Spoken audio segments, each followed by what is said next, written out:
Imaginez que l'argent que vous tenez entre vos mains soit plus qu'un simple billet. Imaginez qu'il soit le dernier vestige d'une histoire lointaine, le lien silencieux d'une dépendance qui remonte à l'ère coloniale. C'est la question que des millions de personnes se posent aujourd'hui dans le désert du Sahel. Au Mali, au Burkina Faso, au Niger, un vent de changement souffle. Un vent qui ne parle pas de politique ou de coup d'État, mais de monnaie. L'Alliance des États du Sahel a un rêve, celui de créer sa propre devise, de prendre son destin en main. C'est peut-être la plus grande aventure financière que l'Afrique ait jamais entreprise, mais c'est aussi un pari monumental, une quête de souveraineté qui pourrait bien tout changer. Pour comprendre les enjeux de cette quête, il faut d'abord saisir l'histoire du franc CFA. Créé en 1945, son nom signifiait à l'origine franc des colonies françaises d'Afrique.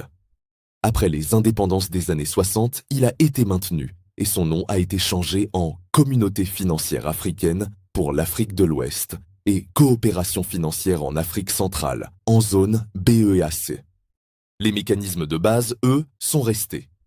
Le franc CFA est arrimé, à parité fixe, à l'euro. 1 euro est égal à 655,957 francs CFA. Mise à jour importante, depuis la réforme 2019-2020, l'obligation de déposer 50% des réserves de change de l'UEMOA au Trésor français a été supprimée et le compte d'opération a été fermé. La France ne siège plus dans les organes de gouvernance de la BCEAO. Elle reste garante via un mécanisme financier sans siège permanent. C'est ce que ces détracteurs dénoncent comme une forme de néocolonialisme. Pour eux, cette monnaie est une chaîne. Une chaîne qui les empêche de contrôler leur propre politique économique, d'imprimer de l'argent pour financer leurs projets d'infrastructure, ou encore de dévaluer leur monnaie pour rendre leurs exportations plus compétitives. Pendant des décennies, cette critique a couvé sous la cendre. Puis, elle a éclaté.